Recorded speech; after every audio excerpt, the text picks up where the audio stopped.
Oh my gosh, what an incredible start to the Formula One season. We should lock them up more often. Oh my gosh, yeah, that was incredible. This John Massigill, that was Jonathan Green. Les Kaiser's in the studio at his house, like we all are, and Dave O'Neill is with us as well. But man, we are so excited because that was an incredible race to start the Formula One season. And I've actually called up to the top floor of the studio here and said to the bosses, we need another hour. We're going to go 2 hours. Okay, not really, but we need 2 hours because there was an unbelievable amount of action. We had 9 cars didn't finish the race. Unbelievable. Pretty impressive for a comeback weekend. I've had more notes than I've ever had. It's great. A lot of good stories. I'm wondering though, Dave, is that sort of attrition rate because of the lack of time on track or lack of sheer laps? I think some of it you probably got to swing towards, like the brake failure. I mean, we don't know what failed. They said it was the disc or the rotor. And then we've had wheels fall off. You would have thought there's enough time to practice over the 12 weeks on that side. But again, it could have been a mechanical failure with the nut or the axle there. Punctures, a lot of power unit failures as well, with Verstappen being the biggest one in particular. Shame really, because I thought that would have been a good punch up the front there. Right. And then the Renault and the Williams as well with the Mercedes. So 3 of the engine manufacturers having problems there. But yeah, very interesting race. Yeah, well, let me run down the finishing order here because Bottas went wire to wire. And after all the penalties, I'm just going to run down the running order here. So it was Bottas wins, Leclerc second, Lando Norris on the podium, Lewis Hamilton after his 5-second penalty, Carlos Sainz, Sergio Perez, Pierre Gasly, Esteban Ocon, Antonio Giovinazzi in 9th, and Vettel in 10th, wrapping up the points. Then it was Latifi in 11th. And then that was the last finishing car. Kvyat, Albon, Raikkonen, Russell, Grosjean, Magnussen, Stroll, Ricciardo, and Verstappen all did not finish the race. But, right towards the end of the race, let's talk about the 5-second penalty for Lewis Hamilton. I think that was well-deserved. But, Dave, for one, you were arguing with me a little bit right before we went on the air. Yeah, I mean, it's close. It's a close call. We've seen calls like that being given and not given in the past. I think that Lewis had his line. He also had momentum through the corner, and in my opinion, it was I don't know. The penalty probably wasn't in my opinion where it should have been. If you look at the final closing laps where Norris went up the inside of Perez. That was more of a harpoon move there for me. But again, it's difficult to say what's going on there. But anyway, the long and short of it, Hamilton's got the penalty and it's put him down in 4th place and mixed it up. I think had Albon not spun round, because you can have evidence where they literally just touch and bounce, I think all bets were off at that point. If Albon had continued forward without spinning, I don't think they would have given him the penalty. Like I agree with David, it was a bit close, and it's a shame. But I felt for Albon because I thought it was a great move. Yeah, that was the saddest thing, is that having Albon, and the television commentators had it right, is that he was being so aggressive. But you know what? I think I would rather see my driver doing that. What about you, Dave? Absolutely, yeah. You don't get any places by staying in the same place. So you got to have a go. And I think he had a fantastic race. He showed he's worth his money and he's in the right team. He's going to be good value, I think. Yeah. Hey, we saw a similar move. We saw a similar move with Carlos Sainz and Lando Norris. No, I think it was Perez when Lando Norris did basically the same thing to Sergio Perez on the inside and got away with it as well. Yeah, I agree. On the Hamilton interference there, I think the only argument that Mercedes could come back with is he had so much momentum going that he couldn't turn in any sharper. He was already on a race line, and halfway through the course, when he saw the left wheel or the wheel ahead of him, that he couldn't have made it. He just had to carry the momentum. I think that's really the only argument that they would have. Mm. Hey, speaking of wheels, what about Kimi Räikkönen's wheel? It looked like I was actually on Twitter right before it happened. I'm assuming that was just a wheel nut that wasn't tightened in the pits. Is that right? Is that what y'all think? Yeah, I think the wheel got placed, and then it could have been cross-threaded. And what typically happens there is the nuts are aluminium in most cases, and it will go tight.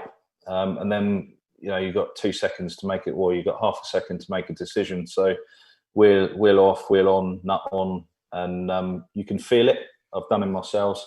You can feel it when it goes tight. And then what happens from that point is once the gun has achieved its torque, there's a sensor on the gun. So if you can imagine both axles, so the left front it had done its job, the right front had done its job, it achieved its torque. And then what happens from that point is it sends a signal to the jack at the front, and then the jack at the front gets dumped. It's got a hydraulic system on it. So the car was dumped, the traffic light went to green, and the car exited. You'll probably see quite a hefty penalty handed out for that. Probably, I don't know, guessing €50,000 for that. It's dangerous, obviously, wheels flying across the circuit while everyone's out racing. But again, no one really means to do that. It's just it's a hiccup that happens in the system, and they'll go back and update the software in the pit stop equipment. So do you think the gun guy had couldn't tell at all? In other words, the sensor went off. It said, I've got my torque that I need. And that you don't think the gun guy knew, because he probably would have said something and Räikkönen wouldn't have been full speed. Yeah, I mean, that system in particular, I don't know anything about. I can only speak about the system that I know. But once you've achieved the torque, it's like, when you lock your front door with the key, when you've turned it fully all the way around, you go, yep, that's locked type thing. It's really as simple as that. It depends how experienced the guy is. So when it does cross thread, the sound or the feel is slightly different. So he might have known that it cross threaded, and there's different scenarios within that procedure in the pit. So the one we had at Haas was you do your hands like that, which means that you have a problem. You haven't got any time to communicate apart from a signal. And then from that point, it's down for the pit wall which is normally my call, to stop the car. And then that's when you have to pull it back and put things right. So I haven't actually seen what happened in the pits there. So I didn't see any of the body language and what went on. But when we have another look at it, you could probably see what unfolded on that side. Could have been a faulty piece of equipment, but not normally, because everything goes through inspection before it comes to the circuit, before it gets used. So, yeah, be interesting. Okay, any of you betting in Vegas, who would have bet on a Bottas, Leclerc, Norris podium? How about that, guys? Pretty cool. Yeah, pretty cool to say the least. Hey, John, let's get our driver's eye view. Spike, what did you think of ultimately, what did you think of the Albon move? Do you think it was fair? I think it was a good pass by him, or I should say almost pass. I believe Hamilton should have given him just a little bit more room. I don't think Albon really came back across the track or had done anything like that, because it looked like he was all the way out on the curb. And you're supposed to give a full car width between the white lines. So it's a bit controversial, but I think Hamilton got the penalty he deserved, which is unfortunate for him and unfortunate for Albon as well. No one really wants to see an incident like that. Yeah, I can see it both ways. It just, in the moment, I thought that it looked like, actually in the first replay, when I first saw the replay, I said, that's on Hamilton. And honestly, I'm glad that it turned out that way, because I think you could have gone either way with it, and it makes for a better end result and more excitement for the rest of it. So, all right. So Spike Kohlbecker, he's our driver guest. What's your take overall in this race? I mean, unbelievable from a, excitement and action standpoint. What do you think? I think the time off really made a difference with the teams, and the cars and the motors and the testing that they were able to do. It has really affected the car, I should say, because there's many failures of cars. And I mean, look at Haas; they both had brake failures, according to them, and that's definitely a lack of testing and figuring out those minor details. And people were saying, yeah, this is just the first race of the year, but it's a no drop championship. So and if I was them, I'd be getting their stuff figured out and get it set for next race weekend. I think one thing that came into play, it wasn't real pretty. Some of those pit stops, remember, they've had to make adjustments for the COVID situation and the scenario that's rolling out right now. I think that came into play. Dave, what did those pit stops look like to you sitting near seat? From the ones I've seen, I know as soon as the lockdown had finished, all the teams were in and they were doing pit stop practice in the workshops and outside of the workshops as well. Some of the cars have like small engines in. They drive around the car parks at the factories and practice, but there's nothing like the real thing. It's having a car coming towards you at 60 k's or whatever the speed limit was today is one thing, and then having to manage a hot wheel when they do all the practices at the workshop, they're cold. So you've got the hot wheel, you've got all the other elements, the noise that goes into it. So I think they're okay. It's not as if they don't practice, but the only real practice you get is on the Sunday afternoon, and you have to be the best. So, Hey, Dave, I got another question for you. Mercedes kept talking about in the race about telling the driver, stay off the curbs, and they did it to a pretty urgent level, but they kept talking about this transmission sensor. What do you think that was? And I mean, I can't even imagine all the different sensors in an F1 car, but what do you think that was? What kind of sensor? And, between the engine transmission or something? Yeah, it sounded to me. So what happens on F1 cars is you normally have a default sensor as well. So for argument's sake, we're talking about the gear pot sensor, I think they were referring to during the race. One of them probably went default 0. And then they had the other one that they had to bring into the system. So that's the other thing. Just sorry to go off on a bit of a tangent, with the Hamilton penalty, he could have been managing this pot problem that he had, or the gear sensor problem. So he might have been doing something on the steering wheel. I know professional drivers and everything, but once you're trying to manage that or nurse the car home, that's another part of it, which could have been why Hamilton didn't give the space required. He is a fair driver.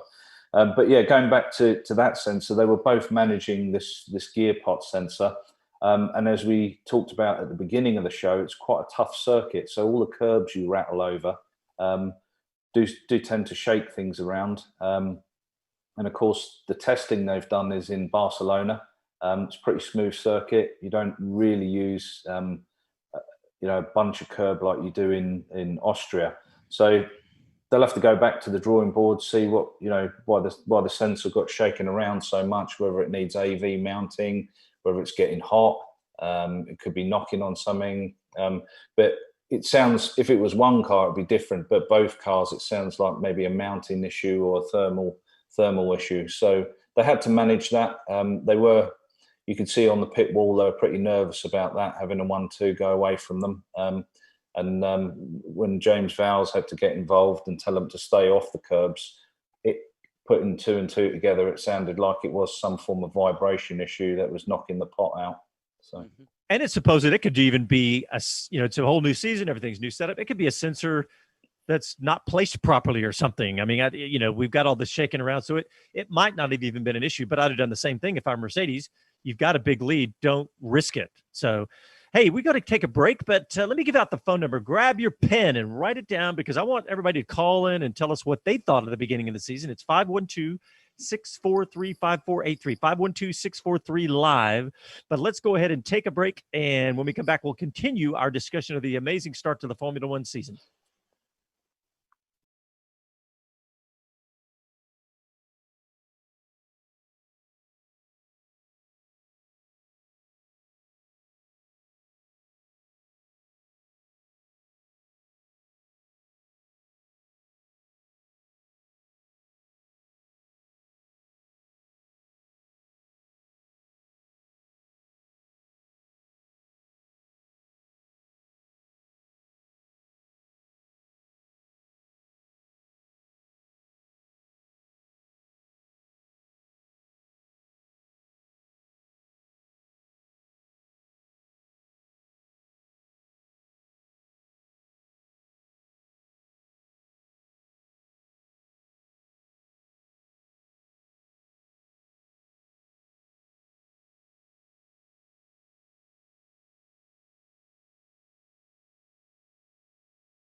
Hello to everyone, this is Gunther Steiner, this is Speed City.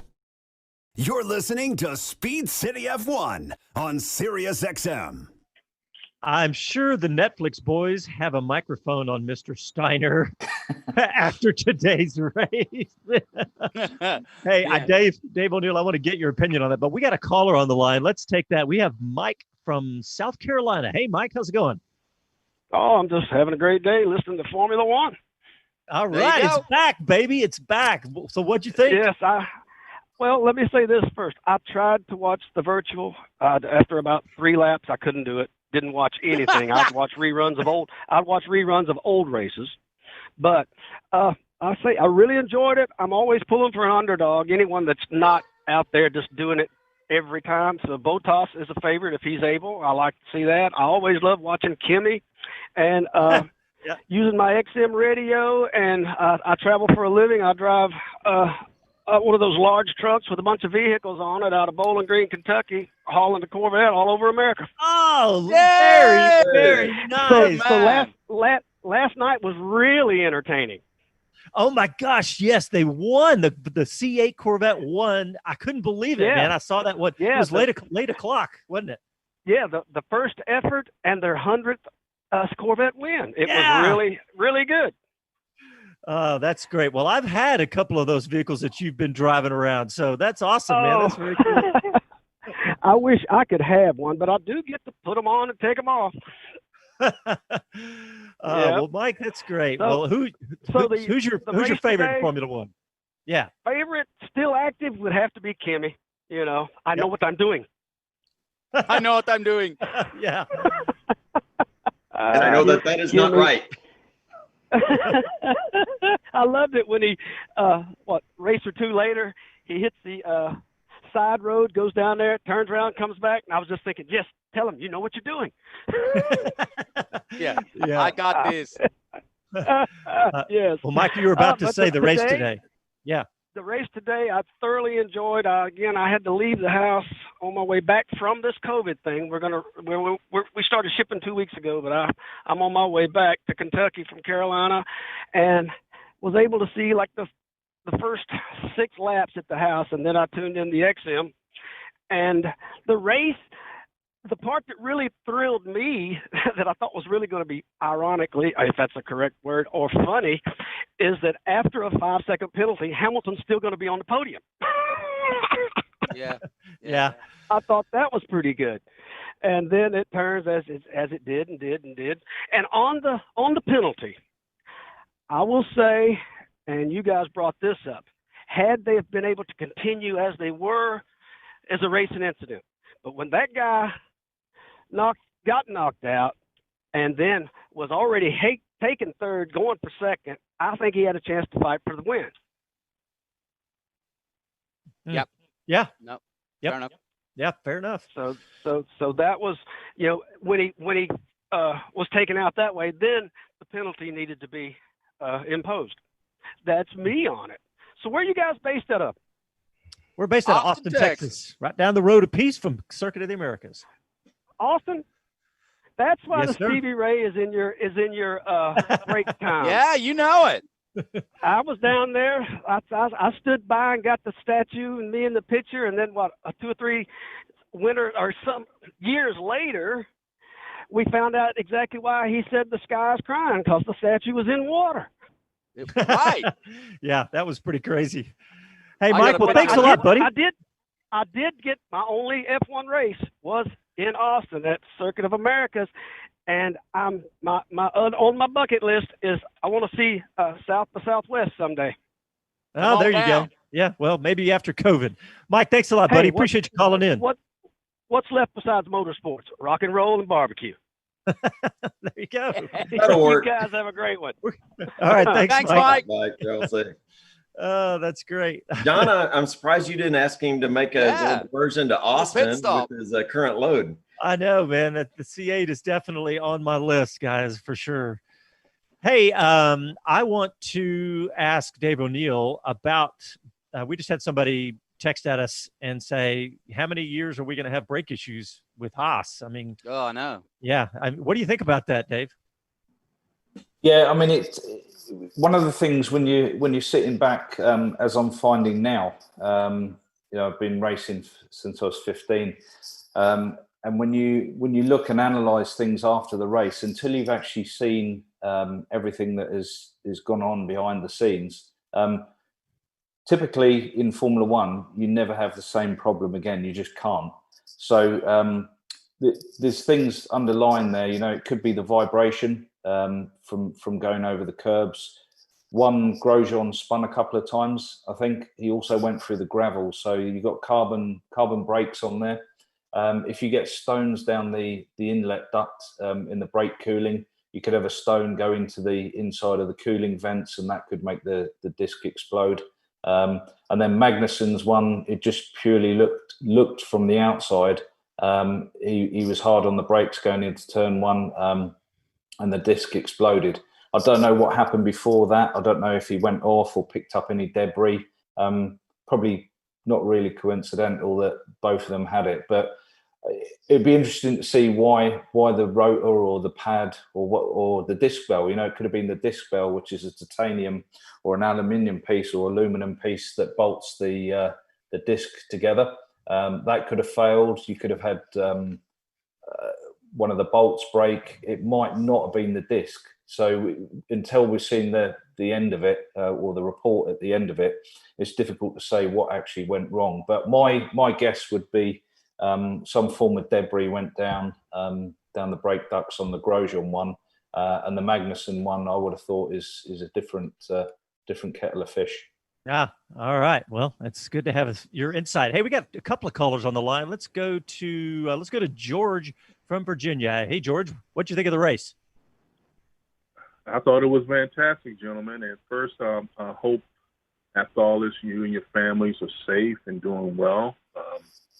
We haven't spoken in a while, so I definitely want to extend that to everyone associated with the program.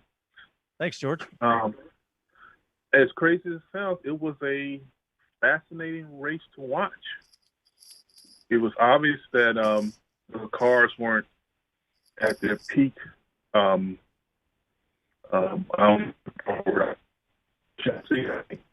there was some rust, but it was some exciting racing. I'm very excited for McLaren. That really is a come from behind story. And Lawson, all this before his DNF, was a Williams driver. I mean, he was, I think, as high as I think he was maybe in the top 10 or 12 before his DNF. I'm sure, people will, cite races. I've never seen so many DNFs in an F1 race.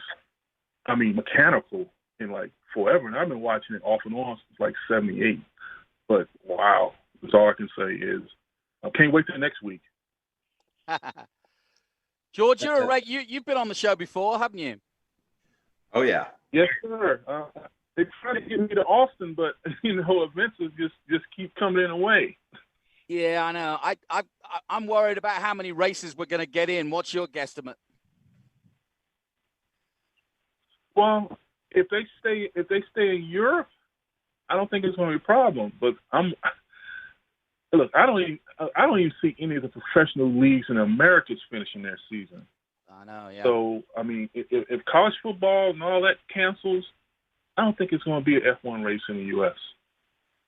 And it may not be one in Canada, but it's 50-50 right now. But look, or it's Mexico, crazy. Yeah. I say just have multiple races in Europe. Just look. We're gonna cancel Brazil, whatever. We'll just have like 3 or 4 tracks and just have multiple races. Because right now, the spread of the virus in other areas is just the spikes.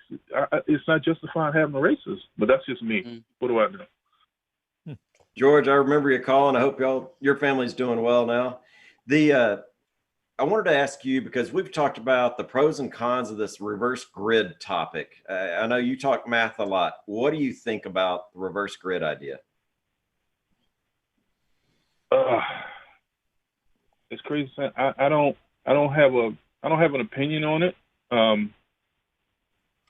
I think F1 is right now. They have so many balls in the air. Right now, some teams are going to remain solvent. And I know y'all touched on it, and I'm not ducking the question. I don't think Haas is going to be around next year. Yeah. I don't see that team progressing. And I don't know the financial situation, but you can't anybody who's been in business, you can't justify those losses. I think that's not their top priority. To answer your question, like I said, I don't really have an opinion on it, but I'm not against it, and I'm not so much for it. I just think right now we're looking at a sport that, like anything else, is trying to, get its revenue legs under it. But I saw McLaren's situation. I thought McLaren was untouchable financially. Yeah. But people aren't buying cars around the world. And I think a lot of people are going to forget this, but at the end of the day, everybody, F1 is set up to move cars. And if people aren't buying cars, it's going to trickle down. It's going to trickle down to F1. So that's I wish I had a better answer. I just think that's a good answer. They have bigger fish to fry than that. The only positives I've seen is 2021 can't get here fast enough. But I think it's going to be a shakeout. I see maybe 2 teams not being there, Haas and maybe Williams, and that'll be a shame if that happens. Well, we don't want that to happen, absolutely. But George, thank you, buddy. Great to hear your voice. I appreciate you calling in, and glad you enjoyed the race. It was a fantastic one. All right, guys. Well, we do need to go to break, and don't forget we've got we've got Dave O'Neill with us, of course, for the season, but we also got a driver guest. We got Spike Colbecker on the line. So stick with us through the break. We'll continue our discussion about the Formula One season opener at Austria. Back after these messages.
Hi, this is Jay Leno from JayLenosGarage.com, and you're listening to Speed City.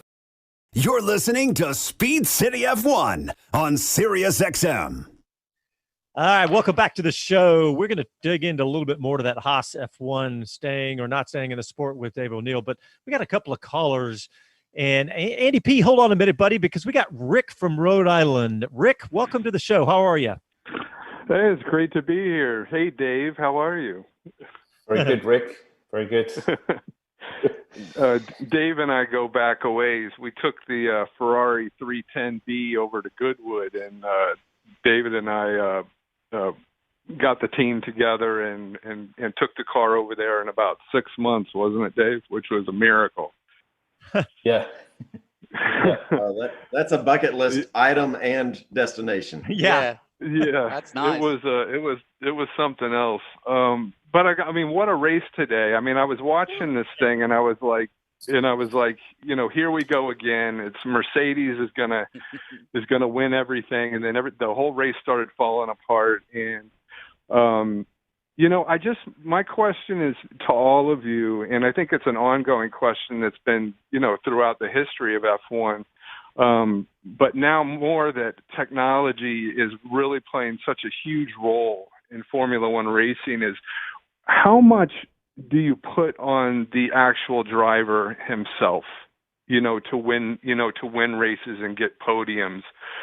It just seems like it's the technology these days that is the differentiation point between all of these teams. And I can't wait, hopefully, when they make these changes in F1. It was supposed to be next year, but I guess it'll be the following year because of the virus. It'll be really, really interesting to see how these teams match up once there's, you know, somewhat of a level playing field. And I know there's some debate about that currently about that, but I just wanted your guys' take on that.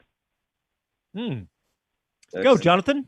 I've heard you talk about this. Yeah, I mean, I there's no question that the driver's job has become more and more technical as the years have gone on. If I go back to when I started following Formula One back in the 70s, you know, it was Nigel Mansell dragging a poor car around and all that kind of stuff. And of course, it's got more and more technical. I mean, you just have to look at the racing wheel, the steering wheel, and then add DAS to it with Mercedes. So there's a lot rides on his decisions.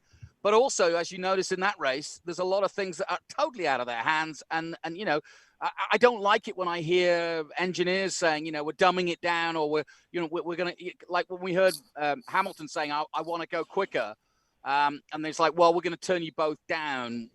And the commentators said, well, they're not going to slow them down, but they are going to be a bit more cautious. And, you know, I'm not a big fan. I want to see racing drivers drive because they bring a lot to the table. And in the end, when it is, if you got them all in a go-kart, you'd see which one is the best one because there isn't anything to help them, as it were. And there is a big difference between the haves and the have-nots if you compare Mercedes and Williams of a day. That's just my take. I'd like to see more driver input. And look at the stories that we talked about right at the end, at the top of the show. Lewis Hamilton, what did the move he make? Was it legal? Was it not? And then the same thing with Lando Norris. I mean, to me, that's what really makes it exciting. Yes, I love the technology as much as anybody in the world, but the driver's input, I mean, that's what makes this sport, all motorsports in my mind, worth watching. What about you guys, Dave and Les? I'm going to say, certainly I love the technology. And, you know, that's been an ongoing debate. Is Formula One is the top development of technology. That's why the NASA astronauts are so into it. That's why the engineers from NASA are so into it. And the F1 engineers are having fun with the NASA guys. It's the utmost in technology. From a driver's standpoint, Rick, I'd rather see a 6-speed stick shift getting stirred manually with 3 pedals on the floor and that. But that's not what Formula One is. As much as I want to do that myself, it's the technology. I don't want to see the car making decisions. I don't want to see computerized decisions being handled in the car for the driver. That's kind of where I stick, and it could be defined in a lot of ways. Yeah, I agree with you guys 100%. I mean, just going back to when Dave and I took the Ferrari over to Goodwood, I mean, just getting that car running, and Robbie Kerr was our driver in that car, and seeing what he had to do to keep it running, and and hearing a V10 scream down, the hill at Goodwood is just something I wish they would bring back, and more manual input versus, drive by computer and having crew chiefs, it's sometimes it's frustrating, but obviously seeing technology that eventually makes it into modern day cars and things like that is really exciting. But I think for the purists like myself, it's about, throttle and clutch and gear changes and the smell of gasoline and all of those great things and the inherent danger that comes with all of that. And having drivers make, split decisions, to win a race, in some of these penalties that we see in modern F1, to me is just a shame. It makes these guys more complacent and kind of ties their hands. I think that's why Verstappen is such a great breath of fresh air, to see him just race really hard. And to be honest, watching, Lewis Hamilton, try to eat up a little bit of the racing surface so the guy can't make the pass. I mean, I think for us as fans, I mean, that's what makes it exciting. And in the drivers, to me, are everything. I mean, nothing to take away from these great modern cars, but I mean, me personally, I love the driver input, and it's just the greatest when you see that kind of racing.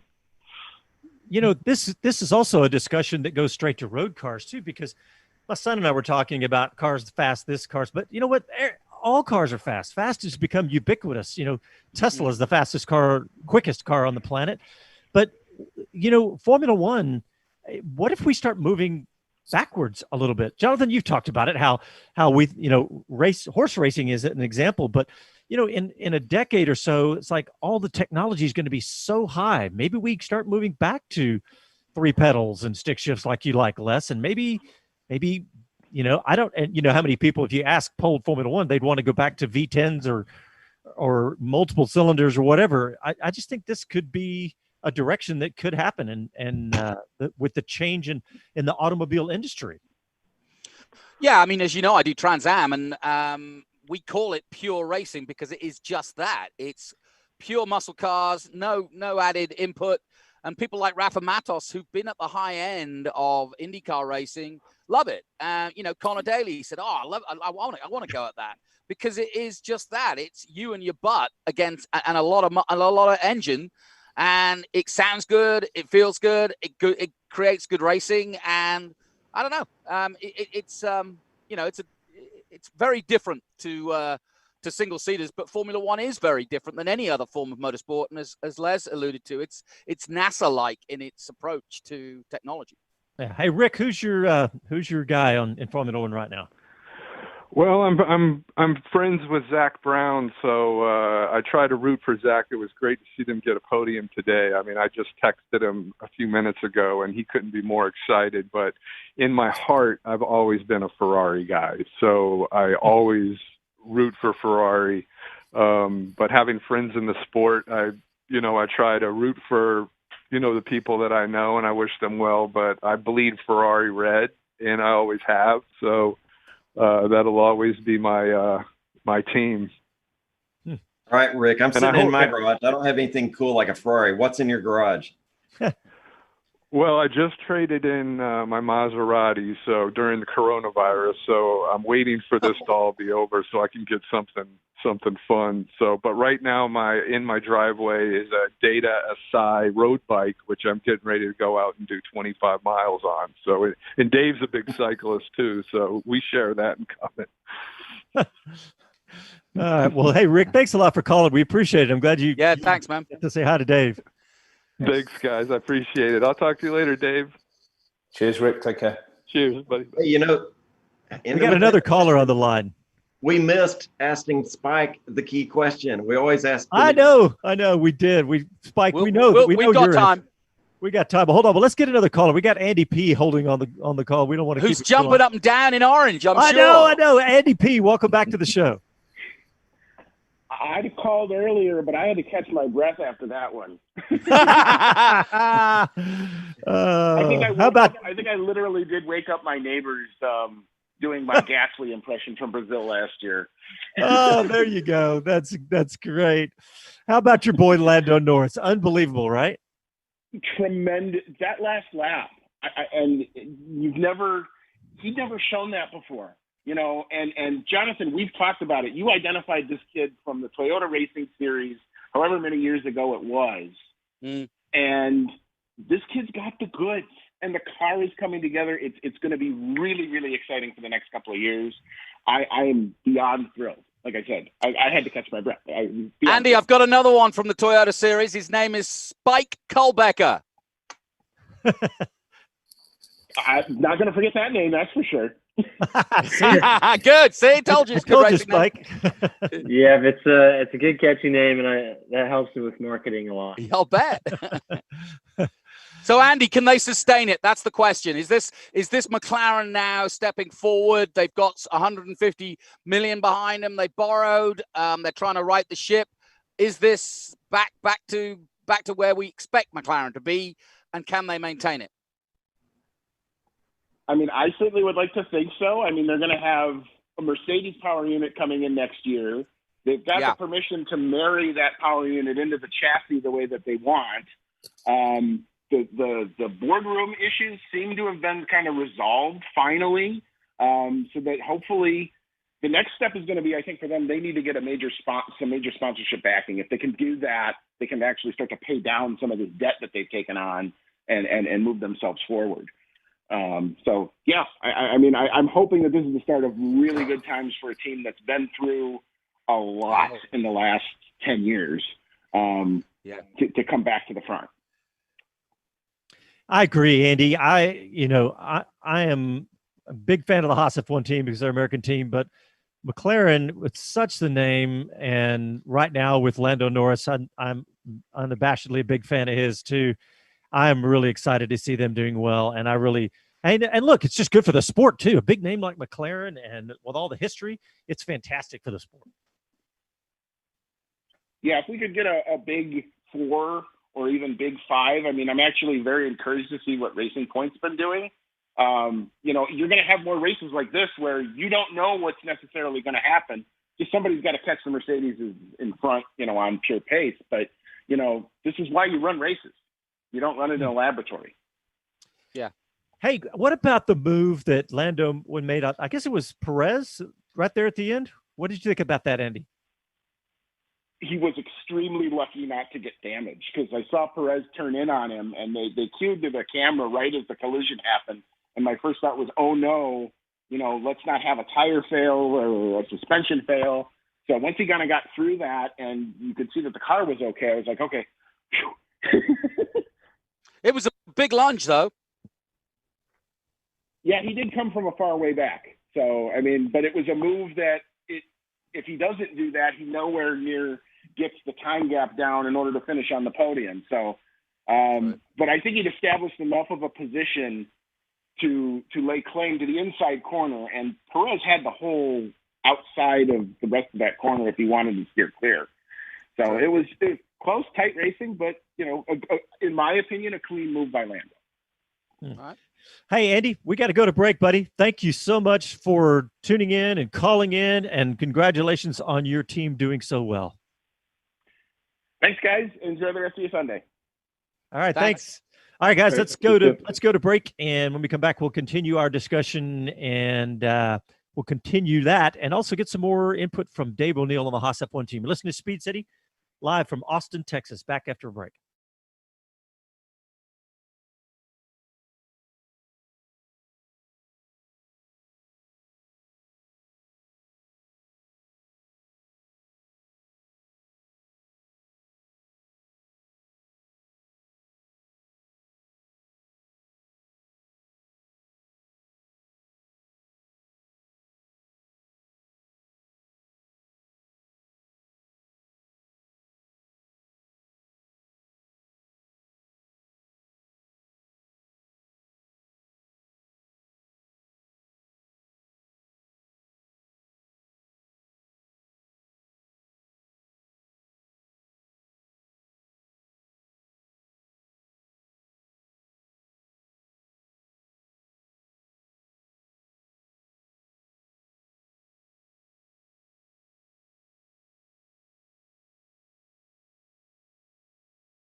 Hi, this is Max Verstappen, and you're listening to Speed City.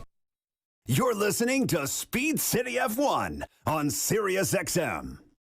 Not a happy camper, Max Verstappen, after today. Wow. Yeah.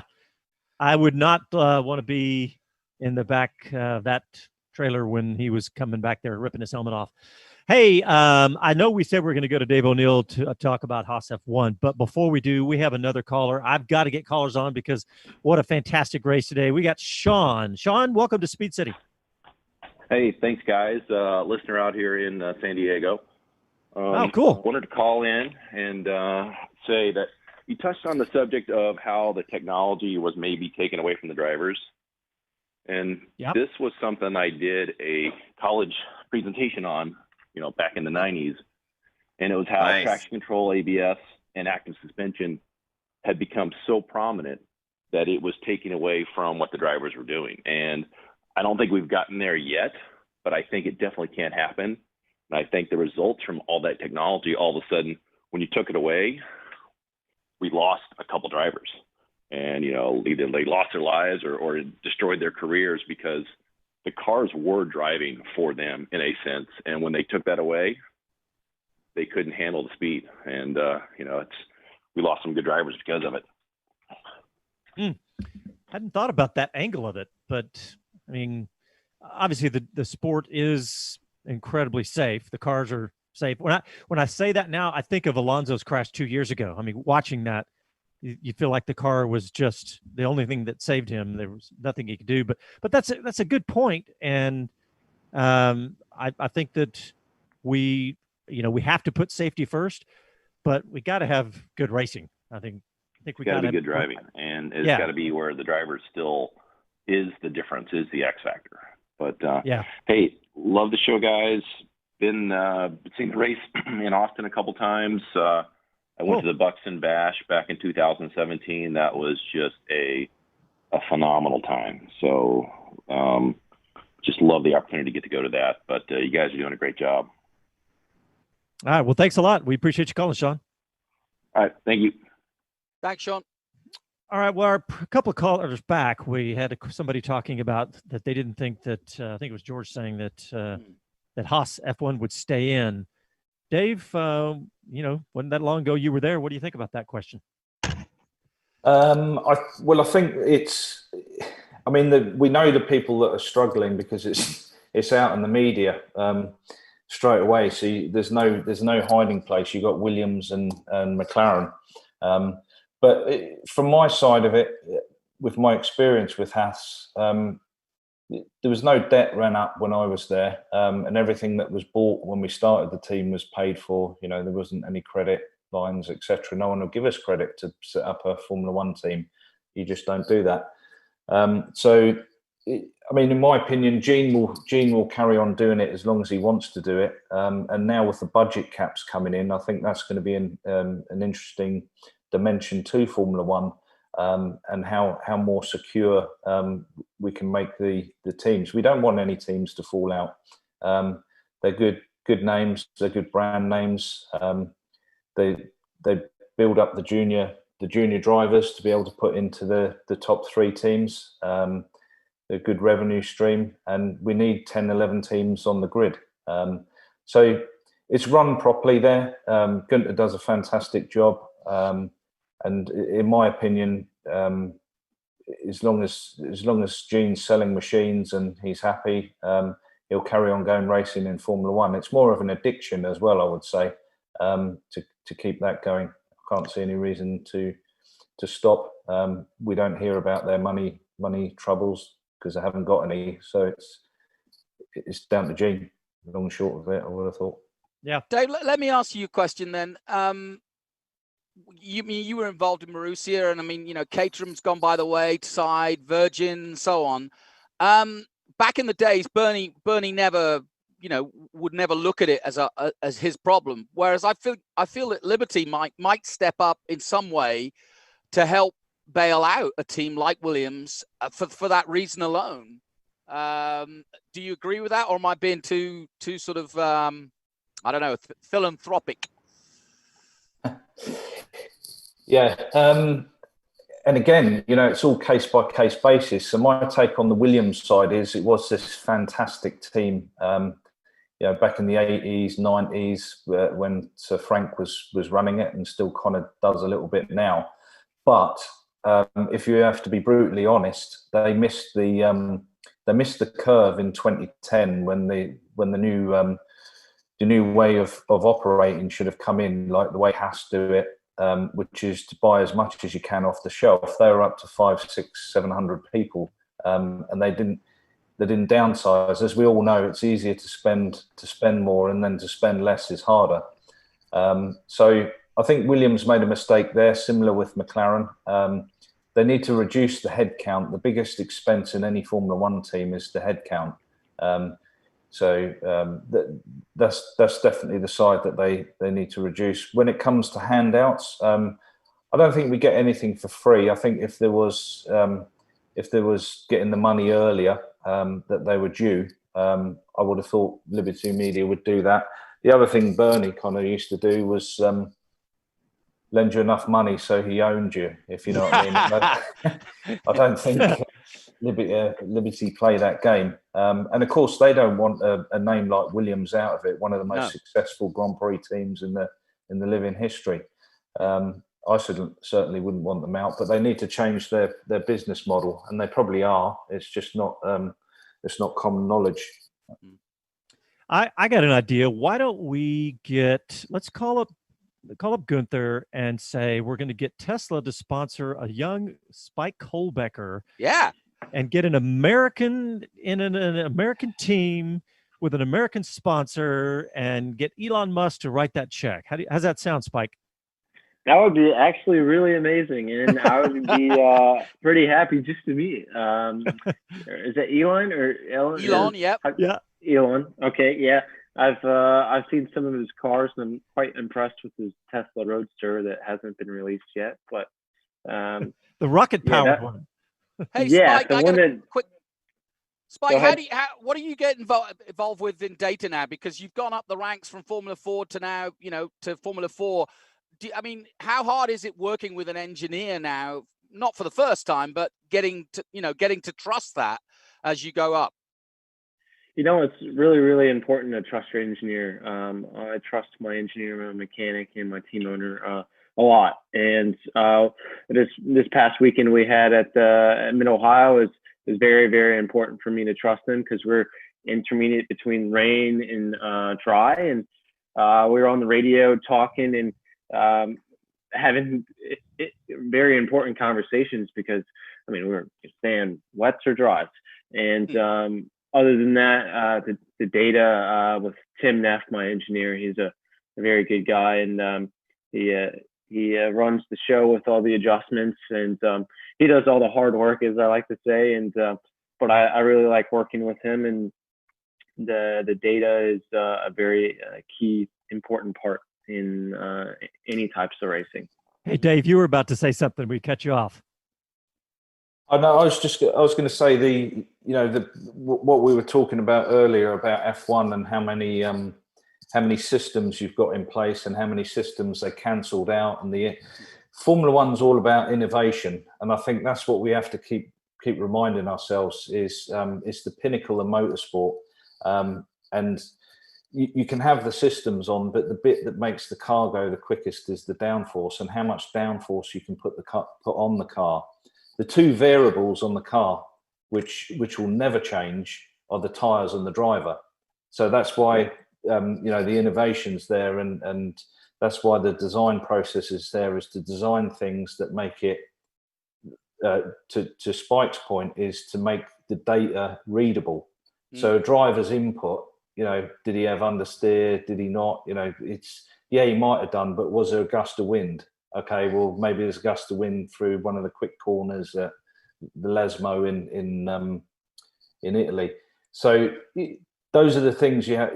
You have the variant is the driver and the tyres. The tyres degrade, so you put them on and they only get worse. It's how long you can keep them in the window for.